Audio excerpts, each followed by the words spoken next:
topic of this particular session, I'm sure you're having a productive day and you're learning a lot, and also managing to connect with the speakers through the various sessions that we have crafted specifically on riding to the digital transformation and how the CFO leadership is shaping up. In this particular topic, we are going to discuss the next big disruptor, CFO shaping the future of business. Sincere apologies because you're running slightly late. Unfortunately, sometimes there is no control or a lunch break and after the sessions over that. But let's begin. So the one question that comes to my mind, Kaleeswaran and Vinod, when we specifically speak about next big disruptor is, what is the next big disruptor? 90 hours of work, 70 hours of work, or 60 hours of work? Quick, आपसे शुरू करते हैं.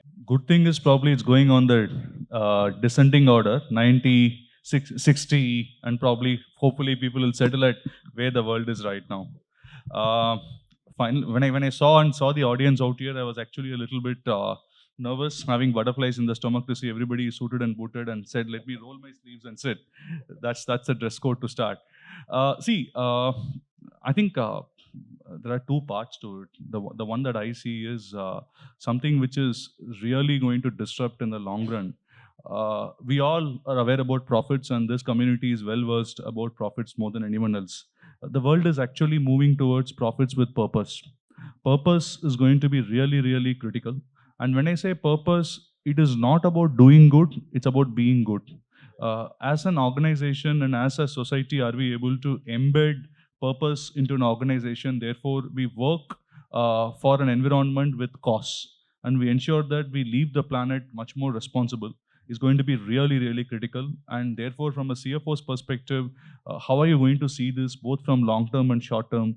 How are you going to allocate capital for this is really, really imperative. From our perspective in Crompton, we have embedded this right at the design, where our head of design is responsible for sustainability also. The second one, I'm sure nobody is going to spare me out of this room if I don't talk about technology and the technology disruption that the world is going to see. There is a lot that's happening around it, including AI. While as much as we embrace that, I also want to say that we have seen technology changing over a period of time, multiple decades, multiple things. But what's going to be constant is the critical skill set that will differentiate everyone is going to be the ability to think. Thinking is a skill set that AI is definitely not going to replace with. And that is something which is native intelligence. And I hope that will ensure that the current generation is able to move forward. 90, 70, 60. No, I think whether it is 60, 90, I mean, like CFOs are supposed to look at the numbers, but not these numbers. I think we have distracted ourselves on this whole discussion. I think as a CFO, there's a very demanding change in our roles, which we should look at, is in terms of stakeholder value creation, right? I think earlier we have been historically, conventionally looking at right from, say, audits to accounts to finance to compliances, risk management, but more so now that the requirement is to focus on business. Gradually, we'll find that technology, digitalization will enable you with lots of information, lots of data, lots of analysis, and it will enable you to focus more and more on business. And when I say business, the spirit then becomes completely very different. Right, I think that is going to be a substantial change in the profile of a CFO which will gradually move towards business and actually contribute to P&L and contribute to the overall stakeholder value.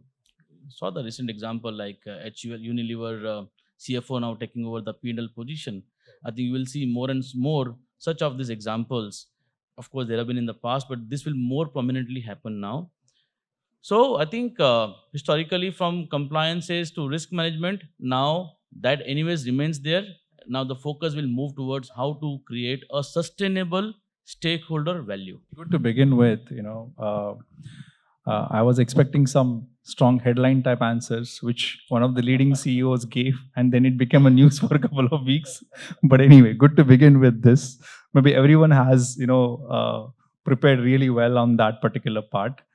But I really copied both of you. I think the purpose and the shareholders' value and the company's value matters the most, ultimately, and your inputs. So one common question first I will shoot to both of you. What will be the next big disruption in the CFO's world? What do you think the future of business will be for CFOs? Vinod, we can start. I think so. I took over this CFO position, let us say, almost now 30 months before, and every passing month, and I've seen that the roles are actually becoming more intense and more demanding, and the requirement and the situation is about the details. I think now, historically, also, of course, we have been like number crunchers, but the expectations will be now much more in terms of details and the diligences. To me, when we are shaping up the entire say, business strategy, and I'm sure like most of us will be now busy with the strap plans, the 5-year action plans, or the annual budgets and all. One way was like SAP was there before, and SAP will throw out the budget. System will actually give you through SAP analytics everything. What actually now will be more important is, do we go through the fundamentals of the business? Do we realize what is the strategic leverage of the business, and are we engaging on that? I think so. So to me, this is a complete reorientation of the CFO's role. And with the changing regulatory guidelines, I'm sure compliances will always be now on top of us and everyone. For example, not only the local compliances, the global compliances. We are actually now exposed to lots of global situations. But fundamentally, again, I'm going back to the basics: business, business, and business. I think sometimes the CFOs have restricted themselves to more on reporting, but the situation is now to look more into the business part. I think let me take this in two parts.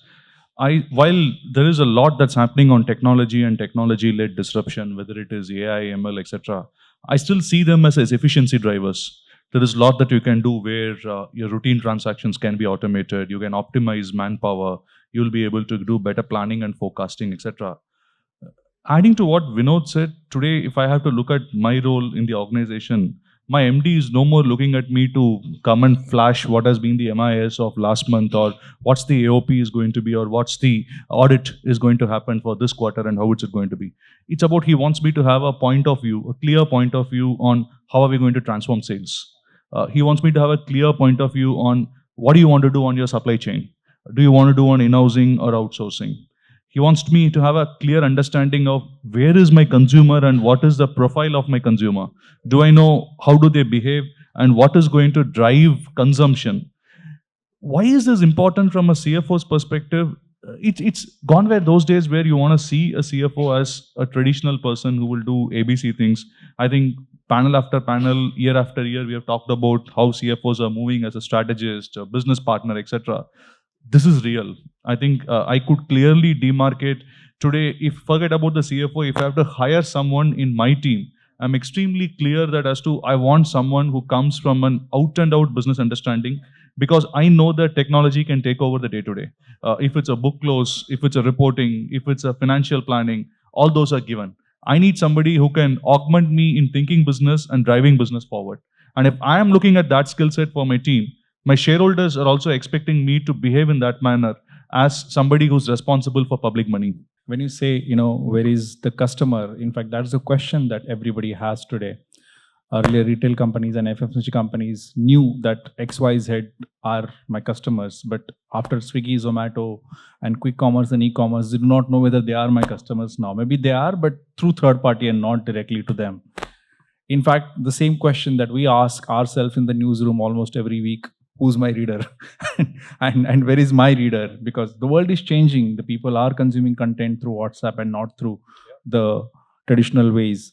So I have a now direct question specifically from a CG perspective, competence Greaves perspective. So CG operates in a highly competitive consumer durable space, and which is very, very competitive now, the consumer durable space. So with the new age startups and direct to consumer brands disrupting traditional markets, how is Crompton Greaves adopting its financial and strategic playbook to maintain a competitive edge? See, I'll continue from where I left. In this room, everybody knows Crompton is probably the market leader in fans. If fans comes to mind, all of you know that this is a company that has been there for 85 years and has been selling fans in crores. That's the kind of volume that we do every year. But I'm sure not many of them will know even we sell mixer grinders. And I'll add a facet to it. Probably we are India's largest mixer grinder company, right? It's a very interesting facet because why? Because which is again goes back. Do I know my consumer? What does my brand can offer, and what does it stand for it? And if I take that back and look at in a world where disruption is happening through D2C, disruption is happening through startups. If I know what my consumer is and what do they want, I'll be able to bring in meaningful offerings to them, which I can command premium from them and ask them to pay more. The way we have gone about is we launched a strategy known as Crompton 2.0. The idea is this is where finance as a function and a CFO as a leader plays a key role. We changed the metric and said for a company like us who's a market leader, absolute profits are more important than profitability.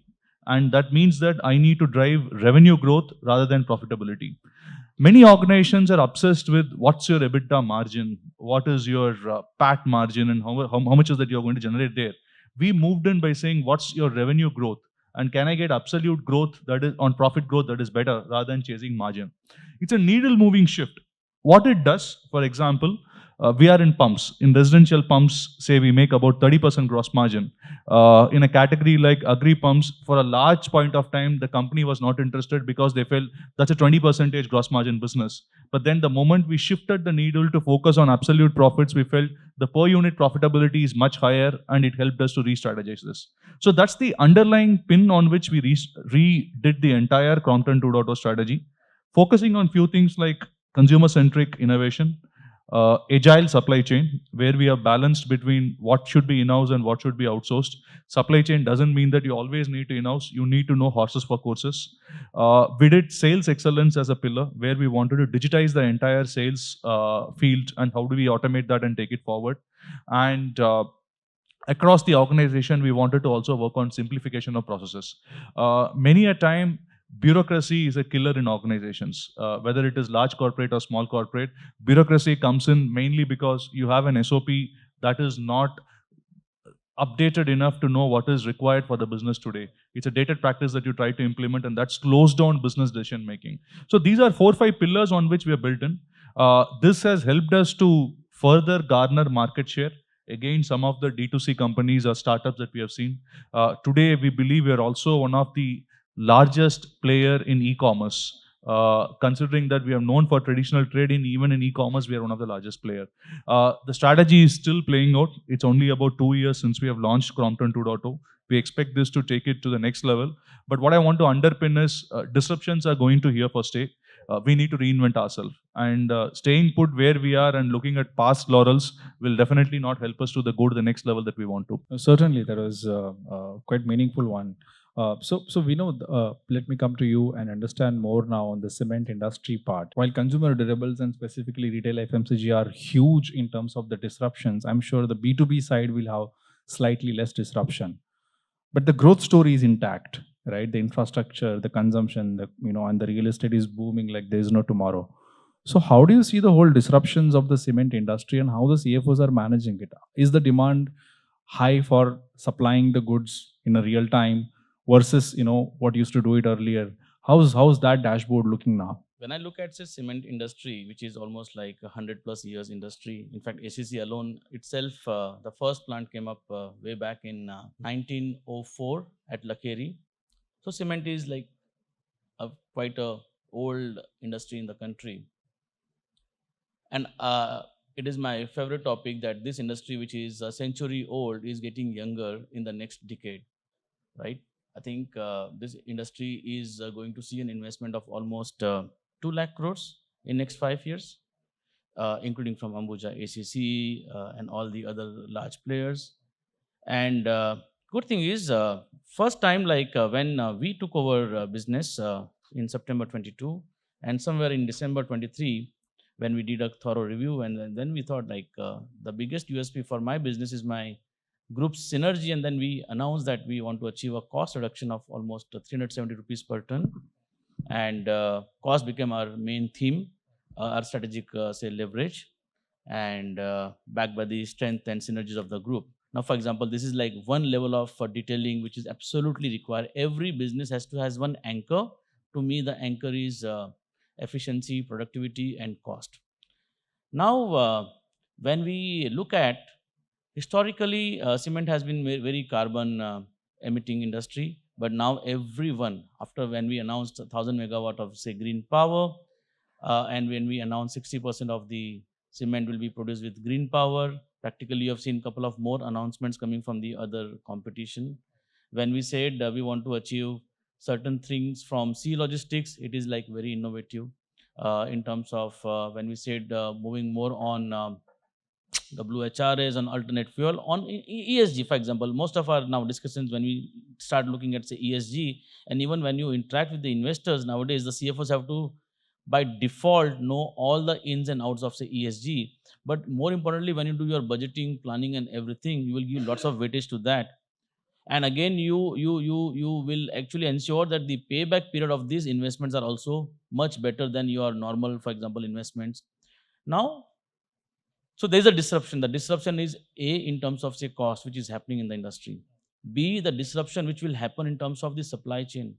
Because traditionally, again, cement has been, and even right now, at a very primitive level of technology, right? Some of them are a little bit better, but you will find many companies still in the old accounting systems, doesn't have the ERPs and all, even that level, for example. So, but now companies are looking forward to bring lots of technologies and more so connecting the manufacturing, the logistics, the sales with a very AI-driven optimizer. What will happen is that historically you would be doing a very manual mapping of volumes from one market to another market, from one plant to another plant, and with various modes of say, transportation, roads, railways, sea, and all. Very soon, the optimizer will do all of that. Per se, I mean, like, have you realized, for example, even your own teams, your businesses are growing and your teams are shrinking? Actually, I to realize, like, for example, we have grown 50, we have grown almost like from 67 million tons to now 97 million tons, 50%, but the teams have actually reduced by more than 50% in finance alone. That is what the disruption is happening, and we have to be conscious about this point that technology, digitization, which is going to do, as he said, all the processing, all the allocations, all the optimizations, and then what you do, you then focus on your core fundamentals, the details, and the strategic leverages, and ensure, because every action or inaction will decide the longevity of the institution. How many companies, for example, in last 10-15 years in India, have you seen that most of them either have wiped off because they were ahead of times and they have wiped off, or they were behind of times and they have wiped off? So the action or the inaction both actually have led to deathbed of many companies. And therefore, in this disruptive situation, one important point is at every day, every element, are you doing proper risk management and risk mitigation, because things are moving in a very fast manner. So lots of this paradigm shift is actually happening. As I said, in 30 months, at least I have to experience like every passing month, things, the priorities are moving in an unparalleled manner. Detail one, Vinod, in fact, very impactful. I will do one thing. I will shoot one more question, and maybe I will come to you before we wrap up. If you have any specific questions, please be ready very specifically. So we got an overview. I got an overview from you in terms of disruptions, specifically about your industry. But you know, the technology is evolving so fast, and now AI is the flavor of the season, right? Everyone thinks that with AI, 20% change will be there in the business, and this will happen, that will happen. For a CFO, and considering your background or your company, what is the next big thing, big disruption that is going to happen to your role, your company, your industry? Maybe if you take a roadmap of next 2 to 3 years. It's a very interesting question. We want to know in 3 parts to my role. Actually, as we speak, I'm trying to build a future of finance project for my own organization. The brief that I've given to myself is, typically finance has been structured as a function where you have a CFO and then there is verticals. You have people in plant, you have people in sales office, you have people in corporate, you have the people in so many places. My vision is to not have any people in plant and sales office. It's a disruptive change that I'm putting up to myself because I do believe the roles that we have in those locations are largely to address day to day. And if you have to go back and check out what is the job description that is going to stand in for that, it is more to say, has the invoice come in? Have you reconciled with the vendor? Have you paid the claims for the customer? Have you got the reconciliation done? Has the credit limit being managed, etc., etc.? There is a clear opportunity to get that automated, and there is absolutely no two ways about it, and that's already happening, and I want to accelerate that. Therefore, so what? Today, we want the plant head to have a strategic finance advisor who will be able to say, how do you leverage your plant from a cost optimization perspective? We want a sales leadership to have a strategic finance advisor who will be able to say, what product should I sell in which market, and therefore what's going to give me the best ROI. We want corporate finance to have teams that will mold the future of the company from a strategy perspective. Finance is the only function where numbers flow in many ways, and therefore numbers plus business, it's a powerful combination. This is a roadmap that I'm envisioning for myself, and we think in about 2 years' time, we should be able to make decent progress in it, including leveraging Gen AI for queries. Today, I think there are organizations that we speak in India where you don't need any MIS. It just tells you in North Branch for fans, if my sales has dropped by 2%, it can give me data around what has happened to weather. It does give me data around what has competition done. It can give me data around what has happened to my own business, which distributor, which retailer, what it has done. That's how the world is moving in. So one is you can stand back and say, this is not going to hit me. Second is you can embrace this and ensure that how are you going to optimize it. I'm trying to do the second. Fingers crossed, let's see how the change is going to pan out. Second question you asked is on what is it going to do for the company. See, technology disruption is going to be very heavy. For example, in our own industry, what we see is whatever that we do is energy, whether it is fans, lights, electrical, mixer grinders, or whether it's a gas stove, pressure cooker, everything is about energy, energy, and energy. Just to give you a data, the only electrical equipment that runs in a household today for almost 16 hours is a fan. And in an average Indian's house, fan is something that consumes a large part of electricity because the penetration of white goods in India is still 8%, whereas the penetration of fan is 92%. So for us, while we all talk about, by and large, sustainability progress as a country has been on green hawk or a green wash, where you talk about how many plants you have sowed or how many solar panels that you can put across. What we are trying to do is we're jumping into a scope 3, where we want to know what is the per unit power that has been consumed by consumer. Can we offer something meaningful to that consumer who can reduce almost 700 to 1,000 rupees per month or per year on a fan electricity consumption? We think that's going to be really disruptive. This is also going to be tech-led. We are going to embed IoT into it. We're also going to embed BLDC-based platforms, which can start from fans and go beyond. We launched something recently. Industry as a whole, I'll probably give you one example which can really revolutionize this country. Again, this is probably from a finance perspective also, you need to connect to numbers and business. Solar pumps, for example, we all know that agricultural pumps is a big thing in this country. And people always think the reason why people want to go for solar pumps is mainly because the power cost is high. And for government, while it's a free power to the farmer, the government incurs a huge electricity bill and that needs to be subsidized. But when you go to the market, again, I'm just carving out and saying it's a DNA that needs to be there in finance. Go and visit the markets, know your consumer, know who's your vendor and who's your distributor.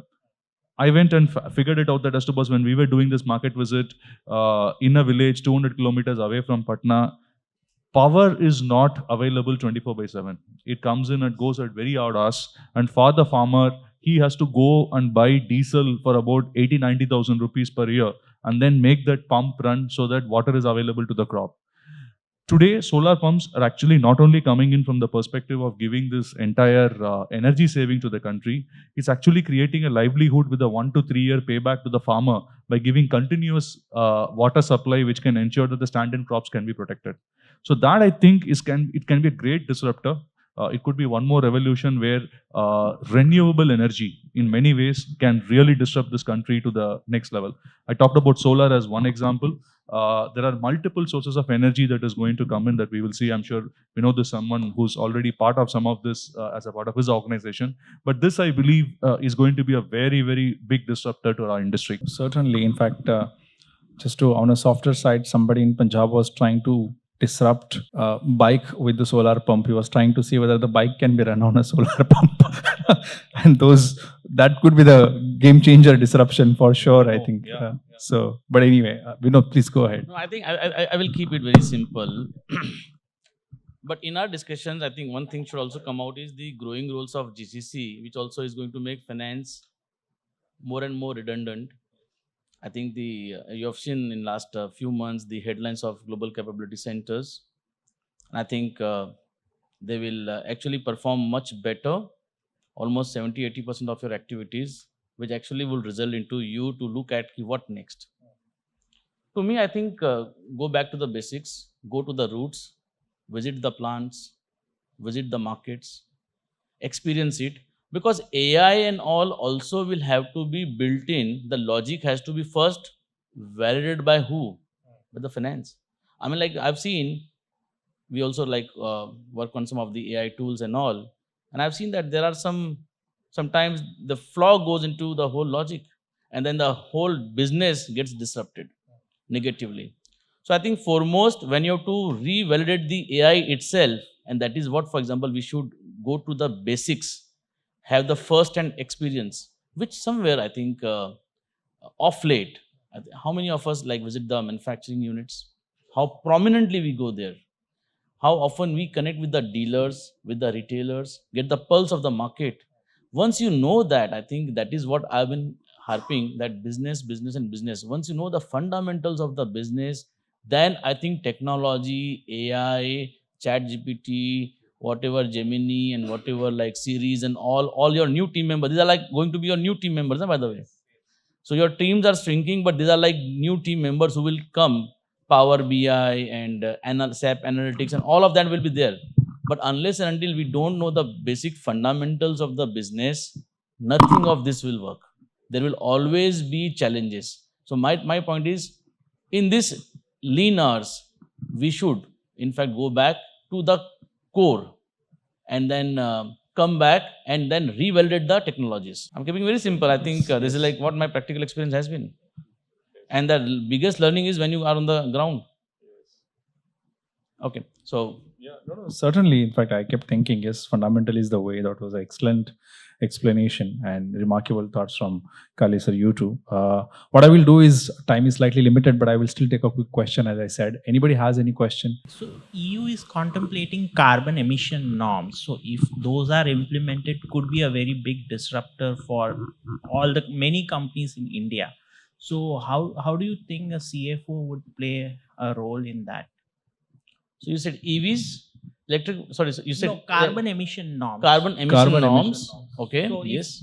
So carbon tax, which I mean there has to be a backward integration. No, I would say whether tax or no tax, I think the era is there now. We have to be a sincere, responsible corporate citizen, and every of our decisions, for example, has to, regardless of the carbon credits or carbon tax, those are like incentives or disincentive structures. But I would say that in a sustainable business model, for example, the CFOs, where, for example, will play a very important role. I think each of our investments now should be looked upon with the yardstick of ESG. And this we are doing it very rigorously.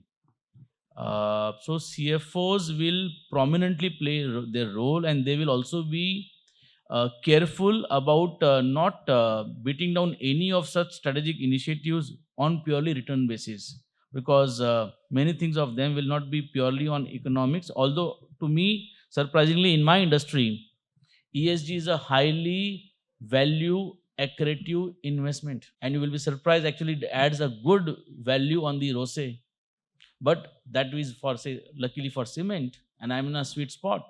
But even in otherwise, I think CFOs will be considerate of that, because that is where the stakeholders are looking at. And as I said, we cannot overlook now stakeholders as a CFO, because historically, for example, the roles were split, and the CEOs and some other larger board members and all would be more engaging on the stakeholder. But now primarily the investors are looking at the CFOs apart from the other management teams and their commitments towards this aspect. Just to add to what he said, I think divided into two parts. I'm going to give you my previous experience prior to Crompton and Royal Enfield. We know that India as a market is slowly adapting to EV, and we know that probably something like a motorcycle, it's going to take even more time to get into EV as a business, and how do you want to do it? But there is always a long-term risk mitigation that you need to do, right? So if you look at outside India, take European countries, it's already a mandate that central business districts cannot operate a ICE vehicle. It has to be on EV only, or a hydrogen based vehicle. Now, some of these things, what you do is you also have a prototyping ready, where you ensure that when a disruption comes in, whether it is regulatory, which is one, which can lead to this, or it is technology, which is going to be coming in the other way around, you need to ensure that you're prepared. So from a CFO's perspective, the right advice is probably how much of capital that you want to allocate to projects which are long term, for which you are not going to see an ROI today, but it is going to be a big risk mitigator. So this as a factor, many times we oversee it because we are all preoccupied in the day to day. And the foreseeable future is always about what is today going to do for us. That is something that I would say, add on to what Vinod said, because today profits and purpose go hand in hand. There's nothing that you want a regulatory or a technology to do it. But apart from that, there's one thing you can look at. Sure. Any quick question? So I have a question for him. So when you said there are strategy, I mean, you are also a strategy head, so probably that's why you are taking care of the strategy. But you said that your focus, I mean, as a CFO, your focus is also on growing revenue. You are also involved in sales. So don't you think that then CFO becomes a multi of everything, and you are also interfering in the others' area of expertise? See, or it might create some sort of conflict between the department heads, right? It's a very good question. I don't see myself as a CFO, to be fair. I see myself as a business partner who needs to ensure that there is a common objective that is aligned with the leadership team to drive business to the next level. Typically, the mindset happens in many organizations, because the other functions start seeing CFO as a roadblock, or finance as a function as a roadblock. You go and see the first answer that you will get from finance is how things can't be done. Why does a regulation say you can't do this? Why does there is a statutory thing says you can't do that? Why does this ROCE is negative and you can't do this, right? But the moment you start doing this role, when you empathize yourself into it, it's outstanding. Because if I look back at my career, pretty early in my career, I took a choice to move away from core finance and took in this as it's not a planned strategy that I wanted to take a career on this side, but that's how it happened. And today I feel the joy that I have of doing that is much more than probably what I would have gone in as a traditional CFO role. No, but I'll just add to that. I think very, like, again, a fundamental point, and which again goes back to the first point, 60, 90 years and all. I think it doesn't matter. What matters is what is the entrepreneurship thoughts, what we carry. Typically, if you remain as an employee, then you remain as an employee. Then all these conflicts and all will come. If you are a solution oriented and you have to be always on the solution side, then I think everyone will receive you very positively. We have created the boundaries. Business has not created the boundary. Business says कि जो भी idea देगा मुझे in the interest of the business, please come forward. Designation से role define नहीं होता है. Role define होता है आप क्या करना चाहोगे उस पे. And I can endlessly speak about this. And like मेरे तो 25 साल का experience है. So my point is, but the point is, organization has to give that opportunity also, right? But that is where the initiative has to be taken. मैं हमेशा बोलता हूँ, like the first lesson which I got during articleship period. If you are employee, think like an employer, and if you are employer, work like an employee. मालिक की सोच और मेहनत employ की, ये सिंपल है. I mean, इसमें numbers and all, ये philosophy है, लेकिन if you implement on this, trust me friend, then I think a CFO, CEO and XYZ, then धंधे के लिए जो अपन करना है ना, that is more important. It works, yeah. Time and again it works. Yes. It works, I agree, but I mean, what you said in the initial that okay, so typically are the roadblocker. Mindset has not gone. I'm not a Yes. CFO, I'm a CTO, so I Yeah. have seen this happening in multiple organizations. Yeah. See that Sure. that's precisely the point, right? So it is about not about preaching. It's about how people embrace this and start walking the talk. See, it's some of these things are very individualistic to see as to what we believe and how do you want to do it. The recipient needs to feel that true business partnering as somebody who's enabling business for growth. Yeah, I think Thank we you. couldn't end on the better note than this. But just to add that one quote which I remember out of your discussion from the Steve Jobs, which quote I really love is this, that we hire the best of the people at our companies and then we tell them what to do. Ideally, we should learn from them. I love his quote on that particular part. So that's why I keep asking my young team members, which are specifically Gen Z, you tell us what to do. But anyway, it was perfectly a remarkable conversation. I learned a lot. Thank you so much for sharing. Your fundamental point will stay with me and us. Thank you so much. And thank you so much for your questions and, part of this conversation.